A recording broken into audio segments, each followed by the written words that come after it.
এরে পহেলা বৈশাখের উদযাপনকারী মুসলমান, একটু চিন্তা করো।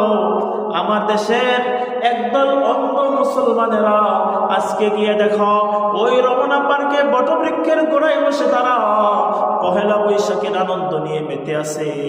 তারা রবীন্দ্রনাথ ঠাকুরের গান পরিবেশন করতেছে। একটু চিন্তা নাই, একটু বিচার নাই। অথচ রবীন্দ্রনাথ ঠাকুরের কবিতা বা গানের মধ্যে কুফুরি কথায় ভরপুর, ইমান বিধ্বংসী কথায় ভরপুর। কেন থাকবে না এগুলা? কারণ রবীন্দ্রনাথ ঠাকুর তো মুশরিক, বেঈমান। তার গানের মধ্যে, তার কবিতা, তার কথায় তার ধর্মের আকীদা ফুটে উঠবে, এটাই তো স্বাভাবিক। আমি একটা অংশ আপনাদেরকে শোনাই। রবীন্দ্রনাথ ঠাকুরের উক্তি, অগ্নি স্নানে শুচি হোক ধরা, এই কথার জিকির করতেছে মুসলমানের সন্তানেরা। একটু বিচার নাই। অগ্নি মানে আগুন, স্নান মানে গোসল, শুচি মানে পবিত্র, ধরা মানে পৃথিবী। একটু যুগসূত্র মিলাও, একটু অঙ্ক করো, হিসাব করো। মুসলমান তো পবিত্র হয় ওযুর মাধ্যমে, মুসলমান পবিত্র হয় গোসলের মাধ্যমে, মুসলমান পবিত্র হয় তায়াম্মুমের মাধ্যমে। আর আগুন দিয়ে পবিত্র হওয়ার আকীদা কিন্তু মুসলমানের নয়।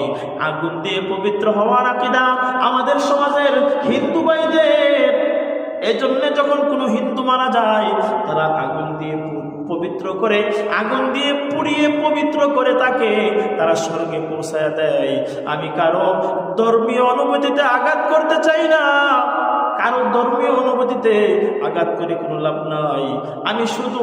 আমি শুধু আমার মুসলমান যুবক ভাইদেরকে আমি একটু জাগ্রত করতে চাই। যারা ঈমানের ব্যাপারে উদাসীন হয়ে আছে, ঈমানের ব্যাপারে যারা গাফিল হয়ে আছে, তাদেরকে একটু সজাগ করতে চাই। কারণ এই ঈমান এটা এত সস্তা জিনিস না। এই ঈমান পরিশুদ্ধ একটা ঈমান, একজন মুমিন জীবনের একটা সফলতা। এই ঈমানকে আজকে আমরা সস্তা করে ফেলেছি। এই ঈমান পথে ঘাটে মুশরিকরা ঘরে বাড়িতে পরিবেশ সংস্কৃতি সভ্যতার মধ্যে এমনভাবে বিজাতীয় অপসংস্কৃতিকে এমনভাবে বিস্তীর্ণ করে রেখেছে, মুসলমান সন্তানেরা অনায়াসে ঈমান হারা হচ্ছে, অনায়াসে ঈমান হারা হচ্ছে। একটু ফিকির নাই।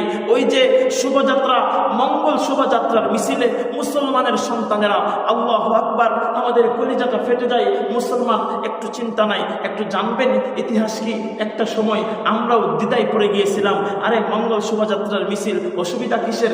দেখলাম বিভিন্ন হুতুম পেঁচা, বানর, হনুমানের প্রতিকৃতি মূর্তি নিয়ে তারা মিছিল করছে, এতে অসুবিধার কি? যখন গবেষণায় লাগলাম, যখন খোঁজ নিলাম, তখন গুমর ফাঁস হয়ে গেল। আর যখন উম্মতকে সজাগ সচেতন করতে লাগলাম, তখন জঙ্গি হয়ে গেলাম। জঙ্গি বা যাই হয় না কেন, মারো, টুকরা টুকরা করো, তারপরও আমার মুসলমান সন্তানেরা মুশরিক হবে, ঈমান হারা হবে। আর আমি চুপ করে থাকবো, বসে বসে দেখবো? তা হতে পারে না। আমি বলবোই বলবো। এর মুসলমান শোনো, মঙ্গল শোভাযাত্রা মানে কি? ওই যে পেঁচার প্রতিকৃতি দেখা যায় মিছিলের মধ্যে, হিন্দু ভাইদের আকীদা পেঁচা হচ্ছে লক্ষ্মী দেবীর বাহন। একটু বুঝেন, পেঁচা হচ্ছে লক্ষ্মী দেবীর বাহন। এই মঙ্গল শোভাযাত্রার মধ্যে পেঁচার প্রতিকৃতি রাখার মানে হচ্ছে লক্ষ্মী দেবী যে মঙ্গল অমঙ্গলের মালিক, নাউজুবিল্লাহ, তাদের আকীদা অনুযায়ী মঙ্গল অমঙ্গলের মালিক হচ্ছে লক্ষ্মী দেবী। এই লক্ষ্মী দেবীর বাহন হচ্ছে এই পেঁচা। এই পেঁচার উপর লক্ষ্মী দেবী এসে আপনার অবতরণ করবেন। এই লক্ষ্মী দেবীর স্বামী হচ্ছে বিষ্ণু দেবতা। লক্ষ্মী দেবীর কোনো ছেলে সন্তান নাই, কন্যা আছে 6 জন, কন্যা 6 জন। পদ্মালয়া, ইন্দিরা, সুবা, কমলা, রমা। পদ্মালয়া, ইন্দিরা, সুবা, কমলা, রমা, এই 6 মেয়ে লক্ষ্মী দেবীর। এই লক্ষ্মী দেবী এই পেঁচার উপর অবতরণ যখন করবে, এই মিছিলটা শুভ হবে, মঙ্গলজনক হবে এবং আগামী 1 বছরের পথ চলাটা মঙ্গলজনক হবে। এই আকীদা হিন্দুদের আকীদা, এই আকীদা হিন্দুদের আকীদা, ঈমান বিধ্বংসী আকীদা। মুসলমানদের আকীদা হলো মঙ্গল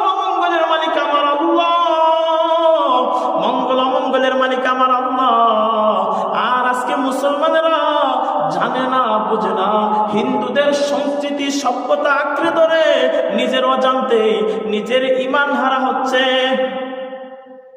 আল্লাহ আপনি আমাদের মুসলমান সন্তানদেরকে হেফাজত করুন। আজকের এই পয়লা বৈশাখে কত মুসলমানের সন্তান মুশরিক হবে।